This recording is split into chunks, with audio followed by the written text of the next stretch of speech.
How am I looking on the camera? Don't lie, Ollie. We'll see how you look. I'm going to try. It looks bad. I'll try and make you the second most handsome man on the camera. How about that? That sound good to you? Whoosh, we're on. Squeeze the neck. I'm far north, wrong side of the river. Haringey today. As I was saying to my new mate, well, firstly, let's introduce you. My new mate, Mohammed Daryoush. That's it. But I know you as Mo.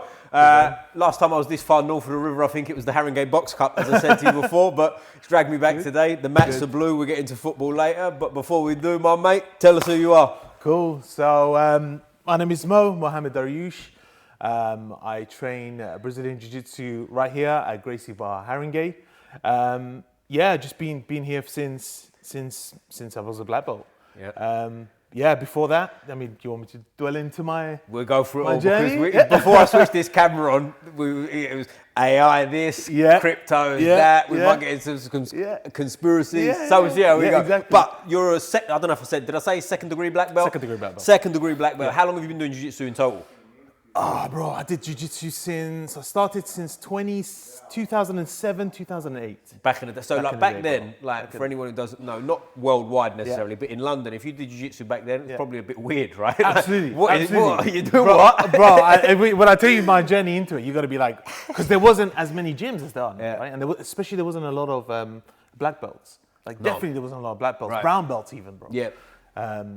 It's completely different to what it is now. Well, mate, I started jiu-jitsu 2014, and there wasn't that many. There was black belts everywhere, right? Sure. Don't get me wrong, they used to do the Black Thursday thing and all that business. Sure. But if you went to a normal class, a lot of the classes were white belts, and if a blue belt walked in, it was like, oh, watch out now. Fucking Big Charlie's here with his blue belt on. You know what I'm saying? So things have definitely changed. You can go to any given mat now, and it's crazy. But and there's loads now. There's loads. Exactly. Loads of good black belts, good brown belts, purple belts. The levels much like different. Blue belts now. You go into any given gym and some blue belts there. You go, oh, he's only a blue belt. You know what I mean? Them days of he's a blue belt. Bless him. Bro, these kids. Have you seen the kids? Mate, stop it.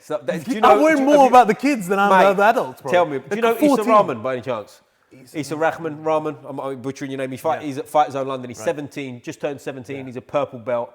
And it's like, yo, hey, what the fuck are we doing here? What do you mean you're 17 and a purple belt? Stop it. Stop all that nonsense. You know what? Fight Zone's got great guys. Fight Zone's crazy. These great young athletes, bro. Yeah. They've done well. Fight Zone's brilliant. Yeah, they've done a great job with that. Yeah, and Costa Blanca Fight Zone too. I was out there recently. They cool guys out there. Yeah, nice. Brilliant. But what was your background before jiu-jitsu? So you're from Finchley, you said? From Finchley. So I went to school in Finchley. I'm from Iran originally. So I'll give you a little... Where was you born? Born here or Iran? Born in Iran. Oh, okay. Yeah, born in Iran. So we left during the Iran and Iraq War in the 80s. Okay. I'm an old boy. Well, I thought you was 21, no? No. I look it, right? Yeah. I'm hiding these grey hairs all over the place. How old are you? What year was you born? 38. Okay, I've exposed you earlier, no? Yeah. I'm a 90s baby for anyone listening. Yeah, 90s, yeah. You just out the 80s, you know? Up for the 80s. So Iranian. So my family's actually from Kermanshah, so I'll give you a little geographical explanation of that area. So the wrestlers are really good in the Caspian area generally. So you've got Dagestan, Chechnya, Azerbaijan, Turkey, and Iran. But I'm from Kermanshah, which is from the east. This second biggest town for wrestling. So my father, my uncles, it's in their blood. Right. Even if they weren't good, they just wrestled. Yeah. It's like playing football. In Iran, especially in Iran, it's a national sport. Right. I mean, you go to a tournament and there's thousands of competitors. You're there for the whole day, right? Right, okay. Is it one of them ones you go to Iran, you say, do you wrestle? And they look at you like, what else did you do? Yeah. Bro, it's so bad. I'll tell you this, it's so bad in Iran. As in, the wrestling it's looked at as wow, these guys are the beasts. They're real men, right? Yeah. That those who don't wrestle would break their ears, bro. Oh, the old slap around. Just so they can look like. Come on, bro. I'm telling you, it's mad. That's how much they look up to these guys, you know. Over here, you get them looking like football players, right? Of course. You want to mimic those guys. And for anyone watching, if you're breaking your own ear and you don't grab, don't do that. Don't watch this podcast. Switch off now. It's for you. Switch it off. It's not cool. So I'm from that part of the world. So from my mum's side, their uncle, their family members were well known in Iran. So wrestling was ingrained in our body. So from a young age, my father, we were accustomed to wrestling, to grappling, bro. And then the journey came into the UK, bro. When did you move to the UK? What year are we talking? So we came to 1994. So you was 10. So you got a big enough memory of Iran. It wasn't like you was a little baby. Yeah, you remember it and whatnot. Absolutely. And what was coming in like? Was that obviously you didn't have much say. You was 10. Absolutely. Yeah. I mean, it was good because, bro, in the 90s. I mean, I'm gonna keep going back to like business and this because it all relates together. In the 90s, there was a lot of opportunities, especially in the UK. Like, the West was flourishing, right? You could come here, grab a loan from the bank, set up a business and make millions out of it. People talk about 0% mortgages and shit like that, don't they? Like, what? What'd you say? Yeah, man. Back in the day was when you could make money. In the 90s, you could buy houses for cheap. So, my parents were into business. They were business-minded. We had to get out of Iran. We didn't want to, but we had to get out. And we came here, and my mom set up, and it was great, man. I went to Finchley. I was school in Finchley. I went, I grew up here. It was pretty rough in the 90s, like, you know what I mean? Yeah. But I went to all boys school, so never mind. It is right. You become tough, right? And then my dad was like, look, you can't keep, we can't do wrestling here and there. No. You gotta do one of the other sports, and he was into kung fu. My dad loved kung fu. Oh no. Mate. Stick to wrestling, chaps, huh? What do you mean kung fu? You've been wrestling. Not even put me into gymnastics, bro. He put me into kung fu, yeah? Num Pai Chuan was the name of it. Okay. This is in Golders Green. Golders Green. Golders Green. Sifu Lai, Master Lai, I remember him. Lovely, I don't know where he is now. Shout out, Master Lai, if you're still around, man. If you're still around. Bro, it was good. Like, you learn all these kicks and all that. But then it was every 3 months, 4 months, you go and you just pay. You do a couple of moves. Oh, you've been in long enough. You get another belt. Yeah, you get another belt. Like, it's not even been long enough. You're like, you paid. Have you paid? Yeah. Okay. No, it's one of them jobs. Like, sign up here, another belt. Yeah, and it was just like, and I didn't really feel like it was great. I was there for like 5 years. That led me to about like 20, since I was like 20, 21. Right. And I enjoyed it. Like, I enjoyed it, but I couldn't get. Like, it's different when you grapple, bro. Yeah. When you're walking around and you're doing all this kung fu with Sifo, whatever his face is, are you like walking around like the big swinging dick thing? I'm the one. Puffing your chest out, like, Mike, I'll tell you. You ain't seen nothing. Listen. My dad went to Iran, right? He came back, and I was so into it. He brought me back. I mean, I don't know if I can even say it. He brought me back nunchucks, knuckle dusters. He bought me the full shebang, bro. It was like I was in Bruce Lee's house. What's the thinking of that? Like, my son's a bad my son's gonna learn. And I started training, and I was like, yeah, I am. You watch the movies, and you just think. But it never gave me the full satisfaction. But it taught me to continue training, just training. That's the most important thing from it.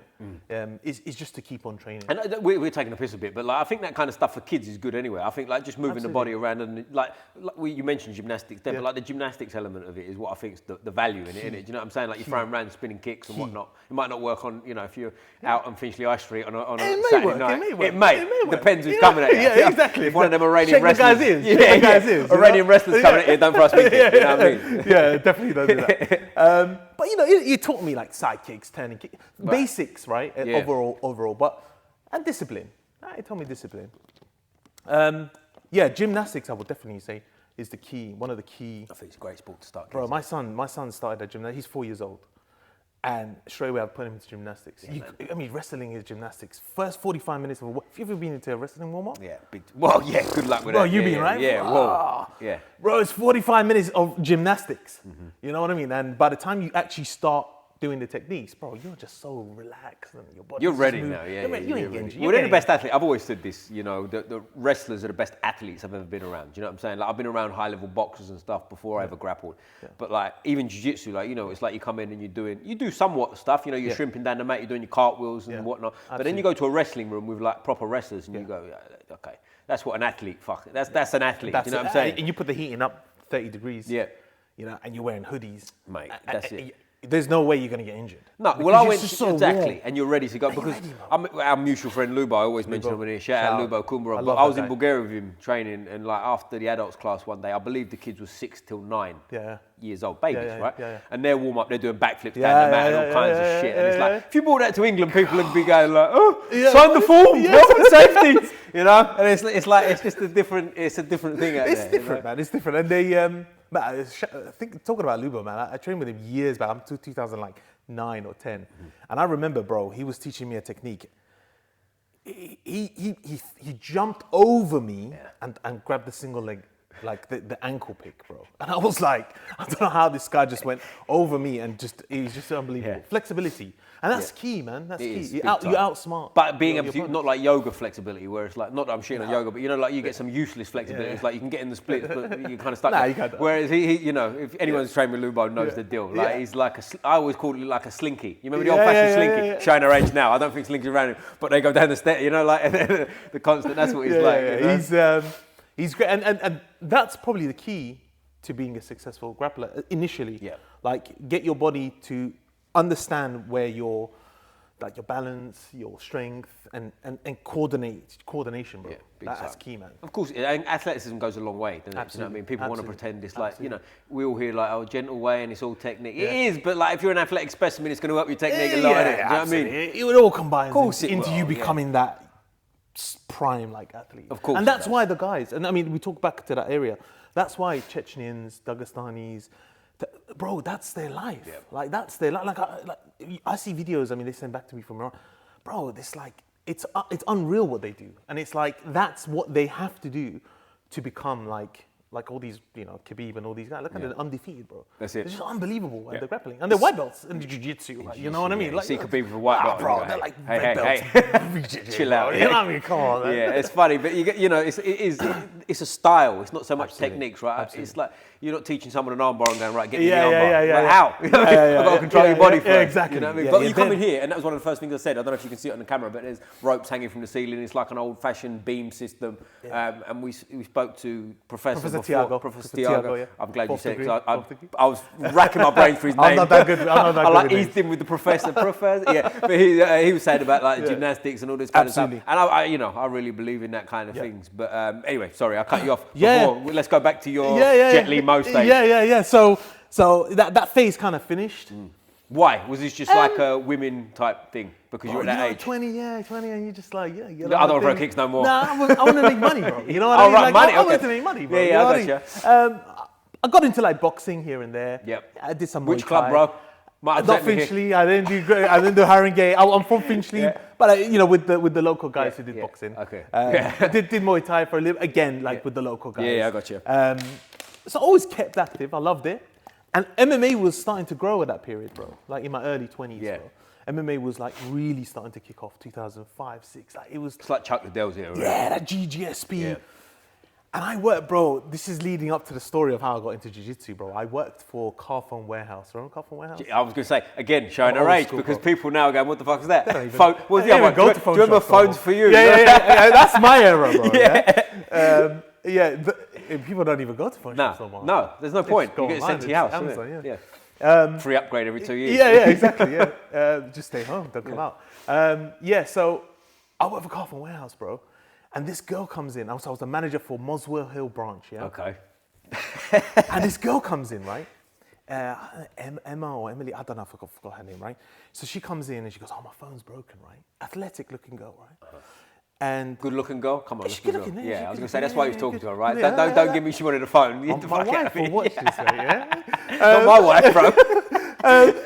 And she comes in, right? So she comes in, she gives me her phone, and I'm looking at the phone, and in the background, it's got her hugging GSP, like kissing him, right? Whoa, you mean kissing? Yeah, like kissing proper her. kissing? Yeah, kissing him on the Oh, cheek. right, like okay, that's what I mean. Not like a Montreal French kiss. No, right. It probably was there somewhere in the hey, phone, GSP, but I didn't look. yeah. I didn't look. Whoever, you know. Don't sue me, GSP.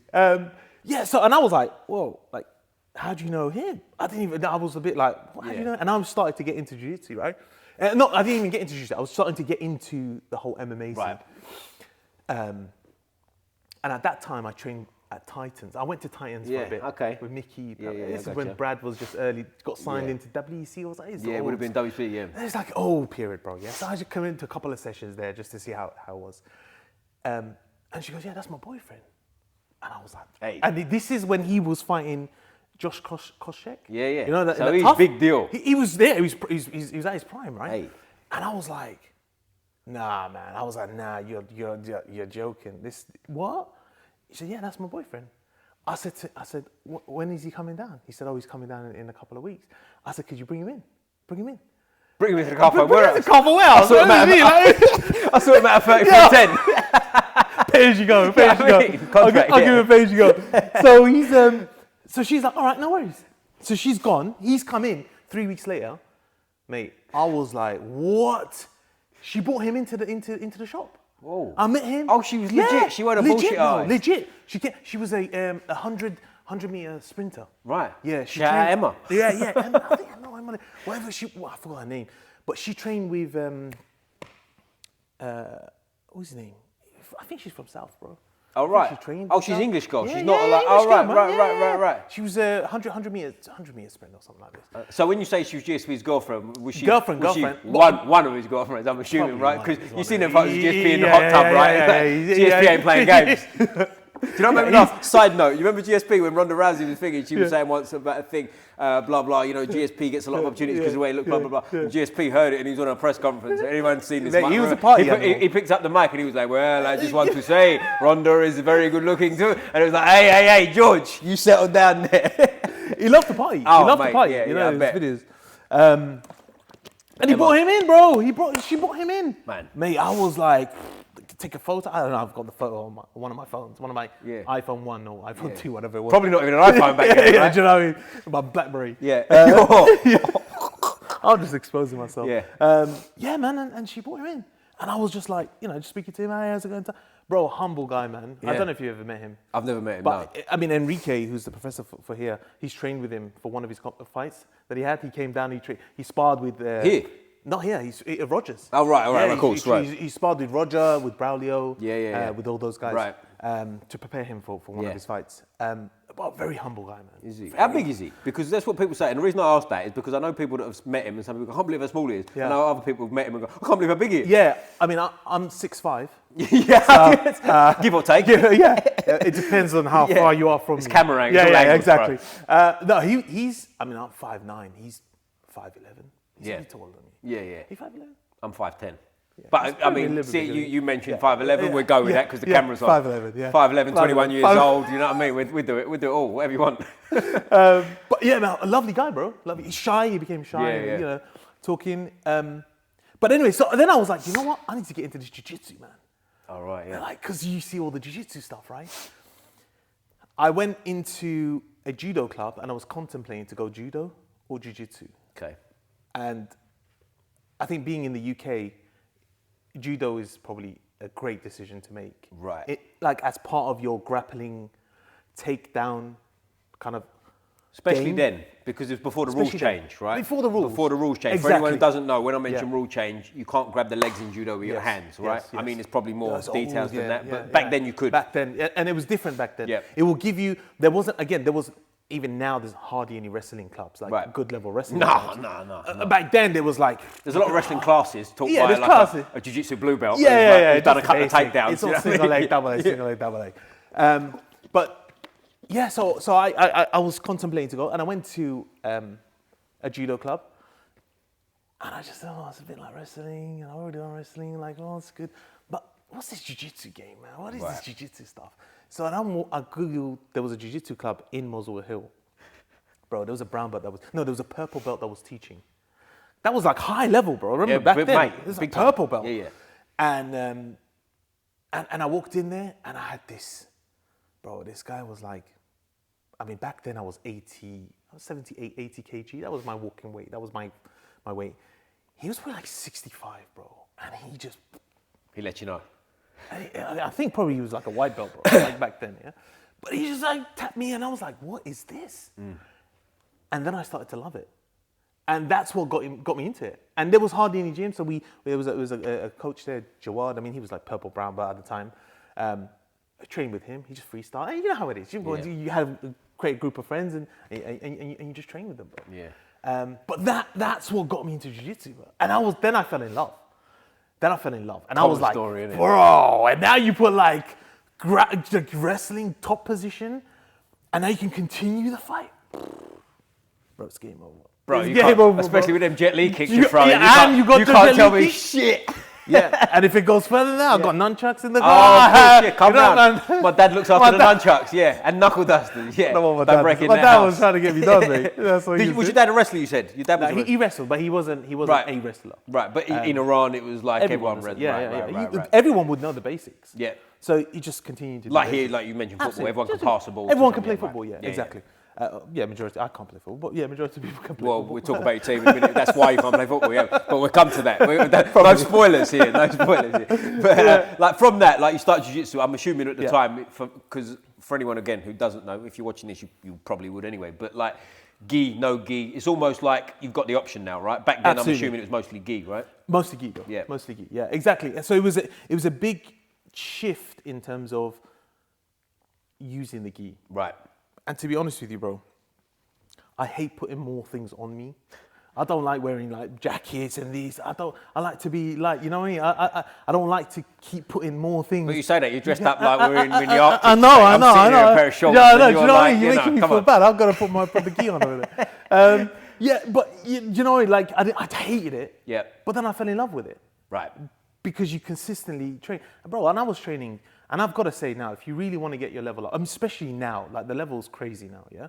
If you really want your level to be up, 3-4 days has to be every week. Yeah. You have to train 3-4 days a week. You have to. Like you have to, even if you can squeeze in. I remember like lucky I had my own business at like when I was a blue belt, and I could take during lunch periods, go train, come back, and then go in the evenings and do double sessions, bro. Yeah. But if you don't do that, bro, you're not moving forward. No, because No, there's people move out there still forward. that train once a week. And it's Which is almost good, like, which is- it's if better than that's nothing. all you can do. Better than nothing, but Yeah. at the same time, it's like, you've got to have your expectations that there's a guy that's going to come in, you've been training for 3 years once a week. Yeah. There's a guy that's going to come in, he's Yeah. been here for about 4 months, Yeah. training like a lunatic, and he's Yeah. going to throw you through the wall. Absolutely. So sometimes I would benchmark myself and Yeah. say, when I sparred with someone who's there all day in the gym, Yeah. you know what I mean? He's there, he's unemployed, he's just in the gym, right? Which especially back then is weird, isn't it? Because is, like, it's what weird. are you doing it for? No one even cared about it back then. Bro, At least so now I it's like rate an them. avenue. I rate them Yeah. because they were passionate. Yeah. I don't put them down. No. But when I finished work or I had a long day and I only could train 3 times that week, and we had a good sparring session, and maybe I got tapped, I'll walk away and say, well, that's all right. Yeah. Because I didn't put in as much effort as you have. Yeah. You should be smashing me. So I'm all right. I'm getting there. You know what I mean? So, but you got to do 3-4 times a week. Yeah, I think that's the sweet spot. 3-4 times, I think that's good. You know, like obviously, listen, I'm not talking about if you're a professional competitor. That's then different. it's different because you can rest properly. You can eat. You know what I mean? You got the whole. Absolutely. But for a normal person, I think 3 or 4 times is a sweet spot anyway. Absolutely. Because you see people that train more than that and they're just fucked by the 5th, 6th, 7th session of the week. You're They're wrecked. So you're better off not training. Isn't it? Exactly. You know what Exactly. And you got to mix it up, bro. Like I did wrestling, freestyle, 1-2 days, then jiu-jitsu 3 days. Like you've got to have other. And that helps. Otherwise Too. it So gets you're boring, essentially doing an extra day because you're still grappling, boring, right? bro. You're still right. You know what I mean? You don't want to just continue. No. You get tired. Your body needs, and that's why if you see some wrestling like videos, like they will do something completely different as a warm up. Yeah. They play football, or they Yeah, play yeah. basketball, or they play tag. Have you ever played that game, by the way, the basketball game? in the mats. Yeah. They stuck that on me in Bulgaria real Yeah. fast. That was alive. How did it go? Well, I mean, first of all, I'm just kind of like blissfully unaware of what's going on. Someone threw me the ball and I did the whole like, and there's the whole team. So I like offed it before I got fucking speared from behind by some big burly Bulgarian motherfucker, you know. And then they had I couldn't work it out at one point. Like they had got me one point because I shot, and it was like, fucking get close to the rim, wrestle there. We're not playing basketball. You know what I'm saying? And I was kind of. But it's fun though, man. Yeah, It gets yeah. you warmed up, right? It gets Yeah, it's you great. mentally. That's great. We was doing it in a good after place. training. All kinds of funny things go on. I've told the bus driver story before. Lubo told me this guy. I just wrestled with this guy. He's a bus driver. You know, he was about 40 at the time, and like I think he competed at 57 kilos. A little bit shorter than me, but very slim, right? Anyway, like I'm wrestling with this guy, and he's like taking me down, not physically like slamming me, but just like tricking me everywhere, like embarrass me. And I was like, what the fuck? He was like, don't worry about it. He was like a European champion, like a world bronze medalist or something crazy. Do you know what I mean? He told me he was a fucking bus driver. Don't worry about it. Dusted myself off, like, that's all right, I can deal with that. In that part of the world, in Bulgaria, Ukraine, and all that part of the world, like it's a hobby, right? You work, you have to work, and then you have to train, which is like what I would advise, especially youngsters coming in, like try to do something that obviously train as hard as you can because of the love of the sport or wherever you want to take it. But ultimately, you need to create something that's going to make you enough money, like monthly recurring income, passive, like make money so you give yourself the freedom to do what you want to do. Right. And I think that's the key to making money. It's not about, I want to make money to buy all this. No, it's just, it buys you the freedom to say, I'm not bound to anyone. Like, I can train 3-4 times and become better at Jiu Jitsu or grappling because I've created that ability to do that for myself. That's interesting, and we'll get back into that sort of more detail later, but you're touching on sort of the fun element of it too, because I think that's a big mistake that people make too. They start training jiu-jitsu and they start and any combat really, but there's like, especially combat sports more than other sports. Like people don't get into football and do it, they don't get into tennis. Not that I know many tennis players obviously, right? But like, it doesn't seem the same culture. Like, you know, people that start jiu-jitsu, they like it, and then it's right, I'm going to train twice a day, and they're just fucking miserable. Like, You're miserable, bro. A big element of learning this is it being fun, right? And Absolutely. I feel like when you get to sort of that, you've been a blue belt for a year level, you know, where you're tapping people consistently and whatever, you can afford to sort of come into the gym and just flow and play. Absolutely. And that's when you make a lot of gains versus stressing out. Who wants to be stressed out? Bro, and again, I'm not, like, I love to go and train. Yeah. So like, I gave myself that lunch break because I was constantly thinking of it. So right? you get to train versus I wanted you to have to. Yeah, exactly. And I wanted to train. So it was like, so when I got on the mat, I'm ready. Like, I want to learn. Like, I wanted to learn. I wanted to better myself. It wasn't a matter of it's a chore and I need to tick it off for the Especially week. if you're not like, you've got a job anyway. Do you know what I mean? What the fuck do you want to come in here and stress out for? Exactly. Like, I come there to chill. Right? I come there to chill. This is your fun, isn't it? Yeah, You know what I mean? Yeah. And it's mad how much, like, whatever stress you have outside, you can relate, right? When you come on the mats, bro, it's like, it's different, man. Forget it for a bit, don't you? You forget it for a while. You forget it, man. It's just, and you just see other people going through the same struggles or not, and you're just like, oh man, like things are right, man. We're good here, Yeah, it I feels mean, good. the road rage might crop up on the drive home again, but you know, that's another story for a different day. Huh? But yeah, you're right. It's true, because you come in here and it should be like playtime, right? You don't want to come in here and, like, we all know them guys as well that come in and they try and overteach and they stress it out because they're probably unhappy with certain things in their life. And they do this, do it, and it's like, bro, hey, you can't, bro. Just show me it. You and can't, fucking bro. Leave me. Yeah, exactly, bro. And the best instructors are those. Yeah, of course. Like, no, whatever I'm going through, I have to block it. Like, you know, it's like, I'm a father, right? So it's like, okay, I go through all the problems and you're stressing me because you're shouting at me, the kids, for example. Yeah. But I'm like, I'm the barrier, right? I've got to channel that energy back down to them in a way that they understand. And it's the same with teaching. You can't go in, like, you can't go in too much because you'll get the person off and they don't want to come back again. Is there anything worse than a miserable coach? Fuck it up. I'm here for a good time and sparring, and you're fucking moaning. Or the coach is on his phone. Warm up, 20 minutes, and they're just texting away. Back rolls. And how many rolls? Did you do 4 rolls? 50. Once or twice? Do it again. Stop, bro. Stop. Forget it. Yeah, that was the worst. And how about you just open the mat and we just spar? Yeah, just spar. This is bullshit. I don't want to listen. You know what I mean? It's like 40 minutes of the class is gone. Do you know what I'm saying? And it's just be warm. So it's it's fun, man. It is, yeah. But like, take us through like your belts. Obviously, we touched on how you got into jiu-jitsu, and the reason I bring that up is because it's not that long ago in terms of time, but in terms of jiu-jitsu, it's like generations ago. Do you know what I mean? Like, yeah. So bro, I'll tell you, like, the key area of when my where my jiu-jitsu actually completely changed. And it was a period from purple probably up to like brown, black. Right. Where that period I stayed in Dubai, bro. Okay. So I moved out to Dubai. All right, I moved out to Dubai. It's early days. I was going to set up a business in Dubai. It didn't go well, but I stayed there, right? But it showed me a complete different side to jiu-jitsu, bro. And when are we talking about? What time frame? This is 2012, right. 11, 12, to like that period. And I was going back and forth. Bro, the game there is just on another level.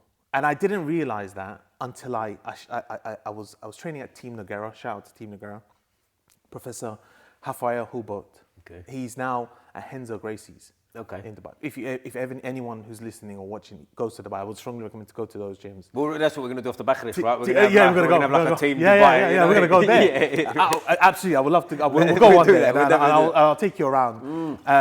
But the level there was real, bro. Bro, you had these like, I mean, I'll tell you some stories, bro. Bro, we had these like Brazilians fresh off the boat from Brazil come there, right? I mean, 2-3 degrees was like normal. Yeah. Right. Okay. because they would teach the army. And are they looking at like us as like, well, not me, I weren't there, but you know, I are was they like looking a at like the purple belt, so I'm gringo, like- don't know shit, like Yeah, they were like, it's just like you with your purple yeah, belt. like, you're not purple, bro. yeah. You white. Yeah. You white. But they would come over because they would teach the schools. Right. All the schools in the whole UAE will learn jiu-jitsu. So I'm talking secondary school, I think primary school. Schools. School. Like as like sports. That's funny, isn't it? Part of the curriculum. How good That's is mental. that? I didn't realise that. How good is that, bro? Yeah. And the army, the police, like jiu-jitsu, because the sheikh, like the one of the rulers, the ruler, he loves jiu-jitsu, bro. And he loved jiu-jitsu from That's there. where ADCC came from, isn't it? Abu Dhabi, right? Absolutely. So, Abu Dhabi. And that's why it's big there, bro. And they heavily invest into the athletes, especially the locals from there, which is great, man. So if ever jiu-jitsu became a Olympic sport, I think they will do really well. Yeah, so I was there and I was, bro, then you had these monsters from Russia come in, bro, yeah. Bro, I'm telling you, Ollie, I'm not joking, bro. I'm not joking, bro. Bro, they will come, they are not a white belt. They probably have never trained jiu-jitsu in their life. They've done sambo and all that other stuff. Bro, they will smash. Yeah. Bro, they will smash. Like, I'm telling you, they will smash, yeah? And sparring with those guys was a game changer, bro. So I started hanging around with them, right? Because I'm like, bro, these guys are they don't speak English. So we just communicate by wrestle.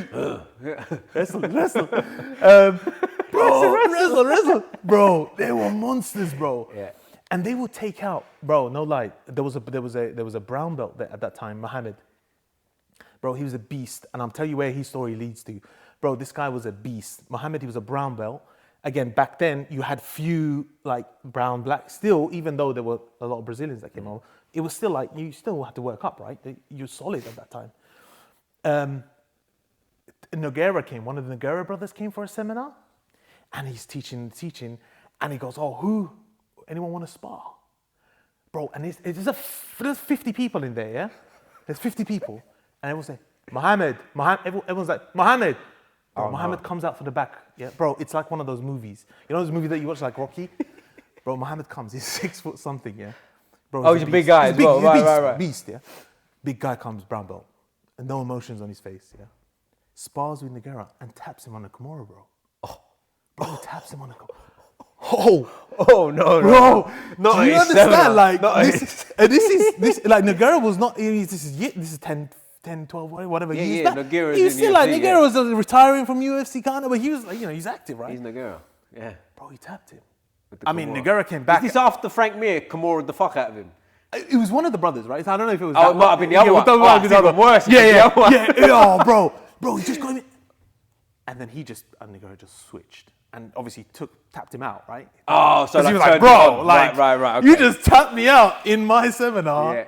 And I'm like 7th degree. And you're a brown belt. Yeah, you know what I mean? And you're like, who are you? Yeah. And he then, but bro, this guy then created his own group of like fighters, right, Mohammed? Did he have like, like Dan Henderson's got the logo of him knocking out Bisping? Did he have the logo of him fucking Kimura? Bro, this guy was a beast. So we went training with him, right? So I've spent, again, years with these guys and great instructors in Dubai and Abu Dhabi.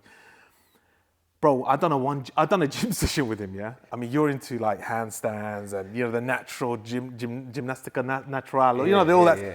Bro, I went gym session with him, yeah? Again, I'm 80 something kg. I'm all right. How big is he? You said he's like 6 foot something. Bro, he's 6 foot. I think he's 6'3", 6'4". But what's he weighing? Is he a big Bro, guy? he's like 110. Yeah, that's what I'm saying. He's jacked up. He's not 110 fat. He's not skinny guy. He's 110. Like he's a proper. Boy, like, and he's he's a big boy. So he's gone into shit, and he goes to me, he goes, Mohammed, you train? I said, yeah, bro. Like, I'm the only guy that can speak English, right? Like, I can do 7 push-ups. Yeah. So I look Arab. So anyone who's there. Oh, so you're on the team.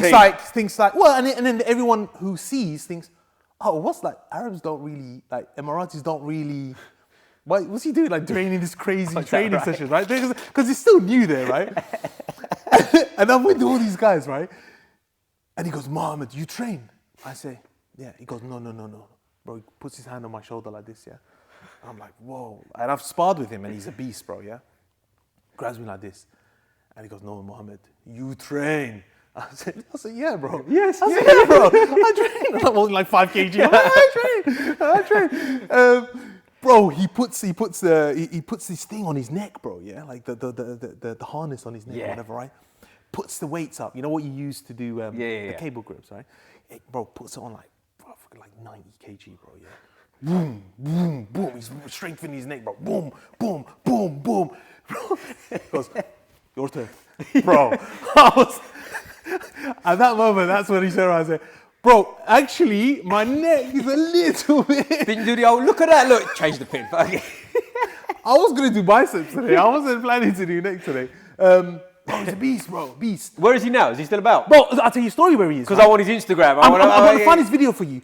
Bro, Dean Lister, yeah. for 10 years he never got tapped out, right? Yeah. Or so. That was the story. Yeah, in the gym, nothing. In the gym, nothing, right? And in 2013, 14, one of these periods, I'll find the video, right? Russia, they do this event, ACB GJJ. It's like their own local competition, really good, right? Dean Lister's on a fight with Mohammed, bro. Oh. 10 years, he's not been tapped out at that period, right? Yeah. Bro, he's sparring Mohammed, no gi. And I'm like, bro, I'm watching it on my YouTube. I'm like, oh, bro, this guy's a beast. I'm like, this guy's a beast. He's going to tap him out. He's inside Dean Lister's guard. Nick cranks him, taps him out, bro. Yeah. I'll send you the video. Yeah, we'll I'll link put the video, that put the in. link. We'll put the link in the video. It was the first time he got tapped out. What's his name? Mohammed what? Mohammed, one of these Russian names. One of these Russian yeah, names. like Makamakov. Okay. Well, there you go. Yeah. Shout out to Mohammed Makamakov. Yeah, shout out, bro. Like, yeah, if you can watch this video. You're not still in touch with him? No, he's We've not. got to find him. Anyone's in touch, put us in touch. I gotta find him. I don't know if he's on social. He's Let's get him on the podcast. Yeah. And he's an older guy, bro. Like, is he? Yeah. He was older. Like, I think at that time, he must have been like 39. At that time, bro. And he got into and he tapped him out. Yeah. Inside Dean Lister's guard, bro. I mean, could you imagine? There ain't many of them. There ain't many of them. Oh, frowned shoot, upon. Bro. Yeah. Oh, shoot. So it was a game changer, bro. Yeah, so anyway, I'll fast forward down. That period taught me a lot about jiu-jitsu and especially grappling in general. And you're already quite experienced at this point. You said you're like purple, brown. I was purple. Purple. Yeah, I was purple. Yeah. And you know, then I got my browns, and I moved back here, and I've been with Enrique from black belt. Enrique's been great. Who gave you black belt? It was a professor in Dubai. Okay. And then I came here, and I came underneath. I thought you were going to say it's Mohammed. No. I wish, bro. Yeah. He's hard, but bro, those guys are unbelievable in terms of like their strength. Yep. But the fact that they use their wrestling to dominate using their jiu-jitsu as well at the same time. Now you say their strength, and they're Russians, right? They're Russians, bro. But will they eat something different? I don't know. They probably do. I'm sure they do. I'm sure they do. I mean, it was like you could tell something's not right. Right. Like they're aggy, stressed. You could tell the symptoms. Right? Yeah, of course. But I could again imagine them having natural strength, right? Yeah. For where they're from. Listen, when you do it from when you're young, when you do it from things when you're young, your body develops too, right? Yeah. Like, and that part of the world, as I said, they're not wealthy. I mean, well, they are wealthy. I mean, in terms of they have their house, they have a good life. Not wealth as what we see, but they have a good life, bro. Like good food, organic food, fresh meat. Goes a long way. Bro, it goes a long way, bro. You know what I mean? Like my wife is from Bosnia, right? So she's originally from Bosnia. And we were just there last week. And it's like, bro, the food's different. The air is different. You got the mountains. Like you going for a run out there and eating proper food and not this crap that we eat, bro. Yeah, right. It makes a difference. Yeah. And then you got the hunger of training and then being able to train. That's why. And when that's all you care about, I think that makes a big difference too, right? These guys, that's they all don't they have. care about much, do they? Like, because that's their exit out. Yeah. That's their exit out. Right, you either become a successful MMA fighter, like Khabib and those guys, and make money, or you be part of the wrestling club, or the wrestling team, and you win an Olympic medal, and your life is there. And I think, if you get an Olympic medal from that part of the world, I think you're looked after, right? You're set. You get G-Wagon, you get know all what these I'm cars. G-Wagon, right? Yeah. Upgrade from the horse that they've been riding. Yeah, do you know what I mean? Like, you think it's a massive upgrade. Yeah. They get a house, they get like everything. So it's like, it's key for them to win. And that's their exit out. And also, I think that's like probably most of their goals from the age of fucking 5 when they start, right? And that's all. Because their fathers, that's the local gyms, right? So their father will be like, you're 5, 6 years old. You need to go to a local gym and fight. No choice. There's no choice, bro. Yeah. But, and you know what? You need to build children like that. You need to build them to become tough. Yeah. We can't make them become weak, bro. Especially the boys that we have. Like, men should be tough, bro. Like, sometimes I even tell my kids, like, I've got 2 daughters, 2 boys, bro. So I've got 4. You got a squad, I yeah, got a Jesus squad, bro. Christ. I got a squad. And the girls train jiu-jitsu, they're a bit older. But when they were younger, or when they would cry or something, I was like, don't do it in front of, I thought you said you was going to get the nunchucks out and start whacking around and say, bro, camera's on. Yeah, I was like, whoa. That's going. Tell me after. Yeah, that is going. No, but like, you got to, hey, don't do that. Like, they need to understand their emotions need to be set a little bit differently. And I want them to become, tough as well. That's why that part of the world is tough, bro. They get come to someone's house. I got a son, you got a son, this spar. Is that right? Yeah. Do you know what I mean? But the world's changing over here, especially. Like you're older than me. We'll mention that on camera. But like we're the generation that it was acceptable to get. Yeah, me too, right? Like, come on, bro. But like it was acceptable to like for your mum to just whack you for no reason in Sainsbury's, right? That was normal. That was standard behaviour. That was normal, bro. But that's gone away. Yeah. Even my neighbour. Yeah. My neighbour will come. My neighbour's dad, bro. Richard, my neighbour's dad. He would go, Mohammed, what are you doing that for? Kicking the ball. Can you just smack the ball? You kick the ball in the house. Oh, yeah. Oh, you kick the ball into the guy's, in the neighbour's window. Oh, yeah. What are you doing? Yeah. Mama, he hit me. Well, do you want to hit the ball against the door? Like. Yeah, you kick the ball at my door. What else was I supposed to do? You leave me no options. Yeah, you leave me no options, That was the period of knockdown ginger and all that stuff, Those were the good old days. That was good. For anyone who don't know knockdown ginger, educate yourself. Those were the days. Yeah, those were the days, but man. Yeah, that's a funny thing to say actually about the Russian way. It's like that's all they care about, and I think that goes a long way. It's basic, isn't it? Do you know what I mean? Like if you look at their training, it's basic. It's bodyweight stuff. It's absolutely climbing ropes and whatnot. Absolutely. But here it goes a long way. And that's what they do all day, and that's all day, bro. Like, I'd rather have any kid left in the gym for 4 hours and entertain yourself with what's in the gym than leave you 4 hours on an iPad. Yeah, right. As much as I'm into tech and I'm into all that stuff, which is great, bro, and kids need to learn that computer aspect of things, but that can't do the thinking for you. No. You need to fall and hurt yourself and then say, I can't do that again. Or, okay, that's what pain feels like. That's what defeat feels like. Do you know what I mean? And that's important. Yeah, that's what Richard, the neighbour, slapping around the back of the head feels exactly, like. Yeah. Richard again, fuck's sake.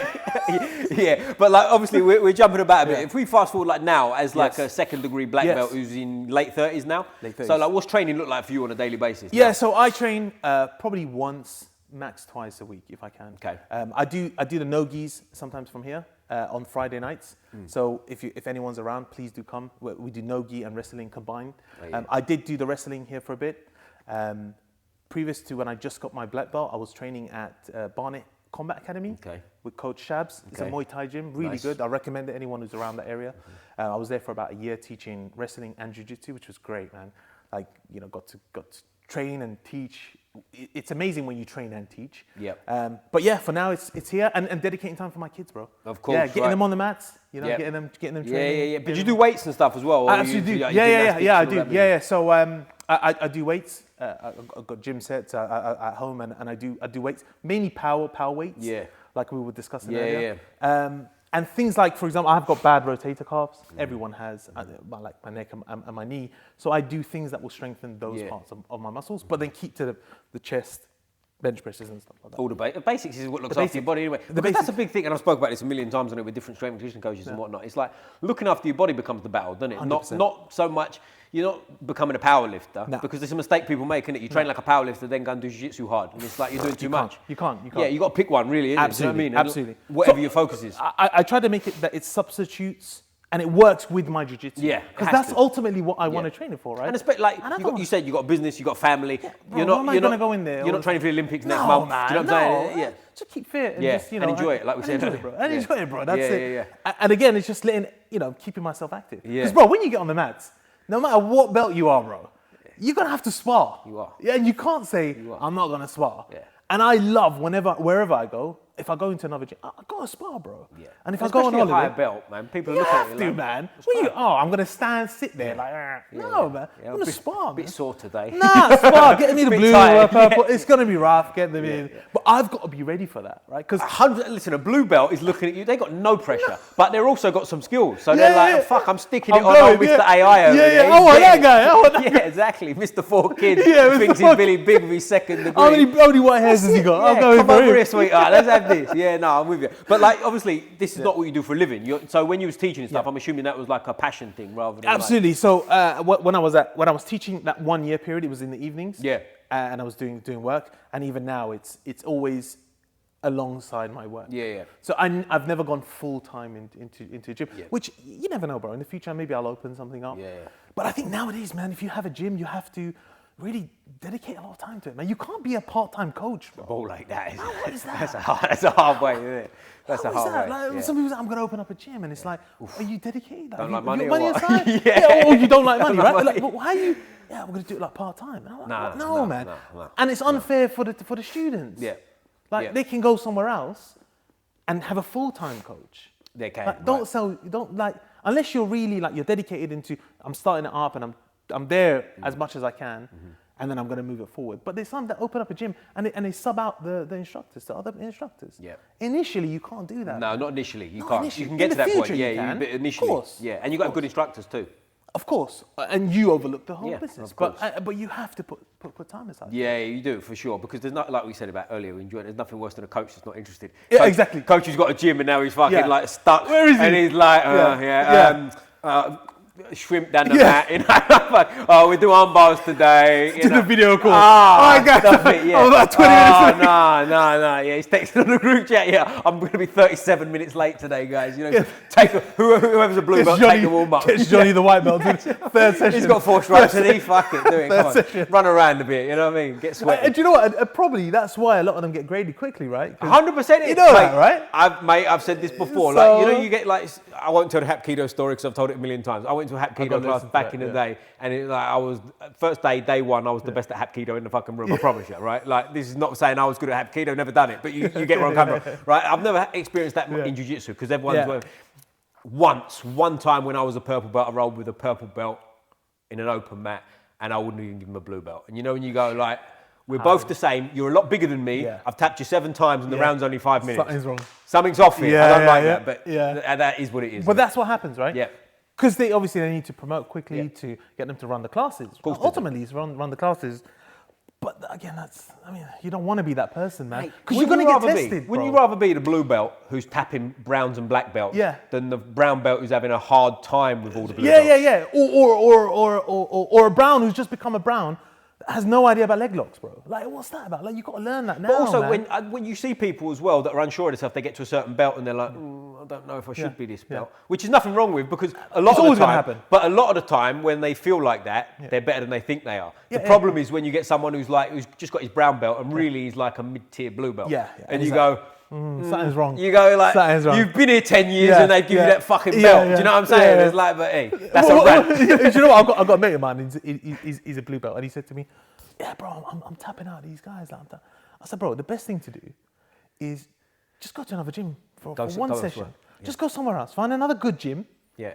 And don't go to like midday class. Go to like, the packed class. I don't know, advanced. Where there's a 8 mad looking to 9 geezer with a cauliflower on a Monday, ears, pacing and fucking ready. And make sure everyone's in. Yep. And test yourself. Yeah. And that's the only way you can test yourself. And that's why you take your stuff with you. If you're out and about in another country, no gi. No. Just go. no gi Just and just roll. train. Just go. Because then you'll benchmark yourself, Yeah. like what happened to me in the UAE. The level was mad, bro. Like, bro, we had a Friday. This is back in the day, bro. Anyone who knows about it, Professor Tiago will know because he taught in Abu Dhabi. And Enrique, that's where I met Enrique. Oh, right. Yeah, Okay. Dubai, and he was at Titans as well and all that. But they will tell you, there was Friday nights, Abu Dhabi Sports Club, bro. Friday nights, I don't know if they still do that now. Is it on? Was it? It was on. Bro, it was on. It was on. 40, Fight Club. 30 to 40 black belts. Yeah, son. Bro, the class was taught in Portuguese. Oh. Because it was all the Portuguese black belts. It was a black belt class for black belts who lived there that wanted to train. And there's me, and we managed to squeeze in me and like 4 other guys, bro, And you're like, bro, again, people. clean the mats. It's not time to clean the mats. They'll see us 4. Like, it's not time to clean the mats. Yeah, just like bluebells. We were like bluebells at the time. It just tucked us in the corner, and bro, they were just sparring, like teaching, just going, teaching and sparring. And I went through like some of them, bro. I tapped out even as a blue belt. Again, I can say, okay, maybe some of them, like you said, like maybe they were Gracie, but some of them are probably just instructors. Like they were like they weren't built to they know techniques and they were good instructors. And sometimes, listen, they're working on things too. It's not like the end of the world, right? Sometimes they're like, I'll give you my arm, I'll give you my back, and see if I can work from here. And now we have it is what it is. Yeah, exactly. I mean, that particular person, I actually sparred and I tapped him, which was great. And then we moved on quickly. Well, we listened to our mutual friend, Ronan, shouted Ronan. When he was on the podcast, he spoke about, we took a funny story about when he didn't mention names, which I was trying to squeeze it out of him. But when he was a blue belt, he tapped out, little fat black belt. Ooh. And then he said, like, the guy was sulking and not having it. And he said it was like, no, you know, that's one that you write, you write in your book. Yeah. I would have named him. No, I wouldn't. I wouldn't. So we sparred, man, bro, the guy I sparred one guy, he had 2 stripes. He goes, where are you from? How do you speak? I was like, I'm from London. Like, I come down train. He goes, oh, I'm cousin to Roger Gracie. I was like, bro, like, probably yes or no, whatever. But it was like mad, the level that was there. Yeah, big time. But yeah. But schools, like, another side note before I tell, like, war stories. A friend of mine who I won't mention him because he thinks he's a tough guy and he's not. He's one of them, right? He's done a bit of bits and pieces of different things, but he's like, he never started. Anyway, he started doing a bit of jiu-jitsu. He was doing privates with the instructor. Nice. And then after like 3 months, he's going to me, I'm going to classes now and I'm tapping blue belts. You know when you go, no, you're not. No, you're not. Oh, is that you're not. No, you're not. You go, no, I am. It's like, no, you're not. No, stop it. You're not. Firstly, you're bullshitting me because you're a liar anyway. Secondly, if it's true, they ain't blue belts, bro. I've just grabbed you and you fucking shook. You stop. You can't. You can't. That's a wrap for another day. Man. You'll be tested, man. At the end of the day, you're the one that's going to be tested. Yeah. You know, especially if you do competition, you're the one that's, you're going to be tested. You are, especially in jiu-jitsu where there's quite few amount of belts as well, right? Yeah. It's not like the karate system where it's like belt every month. Like I've said it before, I was a blue belt for 5.5 years. Do you know what I'm saying? I was 4. Do you know what I'm saying? So like in that time of consistent training, the improvements you're making as an individual is like, it's a big gulf, isn't it? 100%. You know what I mean? But like if you're consistently training, there's guys out there that get belts quick that deserve it, but there's also guys that get those belts quick and you go, you don't, bro. You know what? I would question the instructor. Yeah. If you got an instructor like that, I would question to say, whoa, like, it feels good. Of course, bro, it feels good getting promoted, stripe-wise or belt-wise. Of course it does. But that's a small buzz that you're gonna get. Yeah. And the next day, you're on the mats. Yeah. But the reason I say it is also, I think effectiveness has to count. Like if you've been training 3 years, now I'm using an extreme example. If you've been training 3 years and you're good enough to be a black belt, give me a black belt. Yeah. Whereas but the other side of that, BJJ. How many guys? But also, if you've been training 20 years and you're still a blue belt, you're still a blue belt. Do you know what I'm saying? That's what I'm getting at. It's like I don't like the time. Like he's been long, I'll give him a belt. No, stop that. No, but it's a journey, right? Yeah. I think in like the degrees of black belts is different because that's like your time that you're spending on the mat. Right. That's different. But like ultimately, as you're moving up, especially blue, bro. Yeah. Blue is a vast difference. Bro. I wouldn't suggest even trying to jump blue to purple as quick as some people want to. Yeah. Bro, it's not, man. But it goes back to what they're doing too, like competitive too. Like if there's a guy, for example, I don't know, in his late 20s who's competing all the time, he's been a blue belt for 3 years, he's touching purple versus you're an office worker who's in your mid-40s and you've been training a year, 3 times a week, and now you've just got your blue belt. Exactly. You're essentially a different animal. Absolutely. And again, it comes down to, and this is what I was saying to one of my other mates, you don't want, as a coach, as an instructor, you don't want to hold back even, because the next belt has got a journey itself. Yeah, of course, yeah. I can't expect you to be a purple belt as a blue belt for me to say, all right, now you're a purple. Yeah. Like I have to say, all right, you're good enough and you're absorbing. You're ready, go. Now it's a new journey now. Yeah. Like embark on this journey now. You've got to leave something for the next stage as well. Yeah, exactly. But that's, maybe we'll do another episode, a rant episode. Yeah. I think me and you could just go. We could have it. No. But like, tell us what you do, man, because before you said you're like AI, crypto, going to take over the world, Elon Musk in trouble and all that shit. Yeah. Tell me. So I'm into, I've got 2 companies. So I set up a company. Well, before that, I had a estate agency. I'm a lot into businesses, bro. Mm-hmm. I like setting up businesses and selling them, or setting up businesses that do really well, especially tech stuff. Like podcasting. Like podcasting, man. Great, man. You're doing a great job, bro. Yeah, you know what I mean? It looks good. So I had a first tech repair company, which was like a on-demand business that you could select from your app. During COVID, it was great. But now I've got an AI sales and marketing business. So we help businesses incorporate AI into their business, bro, and help them grow through sales and marketing, so through digital sales and marketing. So mate, we're gonna have to have a talk after this. I think we're gonna have to have a talk. I think after that. But like with the crypto and stuff like that, because mad into crypto, bro. I love crypto. That's why, because I'm not into crypto. I don't know anything about it. But like crypto about 4 or 5 years ago seemed to be like every time you say hi, so I'm crypto, and it was like, It seems to have probably hasn't, but it seems like people were less sort of on it and talking. Is that the case, or is it? I think now it's come back in. Right. I think a lot more people through institutions now are into crypto. Like in 2017 when I first got into it, it's just like, hey mate, there's money to be made in this, right? And everyone jumped in. I got scammed. Everyone got scammed, right? Anyone who was into crypto would know they'll probably got scammed at some point. Is that right? Yeah. Yeah, you buy into, especially in the early days, you'll invest into a project and it ain't gonna go nowhere, and it's just rug pull it and dump it, right? But like 2020, because of COVID, a lot of people had money, right? So they saved money and they put it into the market, which was great. The market went up, people made money, and then they realized there's an opportunity to make money in this space. From a perspective of like where it's going in the future, I think like institutions, I'm talking like businesses, banks, governments, them getting involved will help push the price up dramatically. But then you just got to make money and get out. It's not one of those which I think you got to stay into crypto for a while. Is that right? What do they call it? A pump and dump? Is that what they call it? Coins. Look at these meme coins, bro. Yeah. Like people are pumping and dumping them. Like you need to be an insider to really make money off those. Like I made some money here and there from them, but you don't want to gamble, bro, on meme coins. Yeah. You want to put it into things that are like got a bit of a fundamental, like something that they're building that's going to have a long-term like return on your investment. It's an investment. Yeah. I think it's a quick investment right now because we're in this like bull market phase. Even though today the market is down, bro, like it's super down. But you got to make money. Again, it's from a perspective of like, I want, my goal is to have freedom and time to do other things. Yeah. Family, train, sit here, do a podcast, you know what I mean? Yeah, in the like middle of the day. You're a rich guy, you know, you're a rich guy, so I'm going to try to be like you. Yeah. You know, in the middle of the day. So that's the aim of it, right? So it's whatever that can add into my part is what I'm trying to do. So put it in and pull it out quick. Put it in, pull out, rug pulling. You know what I mean? That's the way forward. I'm joking. Yeah, okay, you got 4 kids, right? Yeah, meme coins, the way forward. But listen, mate, this has been brilliant. I really appreciate your time. Thank you very much. Before we finish, you know the question, this is going to go badly, but I'm giving you the benefit of the doubt to change your mind. Which football team you support? Mate, where are we? Where are we now? Right now we're in Haringey. The nearest club to here is? Haringey FC. Arsenal, mate, Arsenal. Go on. On the way through, I drove past like the fucking Gunners Arms, the Gunners this, the Gunners this. I thought, fuck this place. I nearly turned around and didn't turn up, but you know, hey, I'm a nice guy. The mats are blue anyway, but the correct answer we'll get next time. But as I say, man, thank you very much. I really appreciate it. Always finish with a fist up like this, mate. Squeeze the neck. Boom!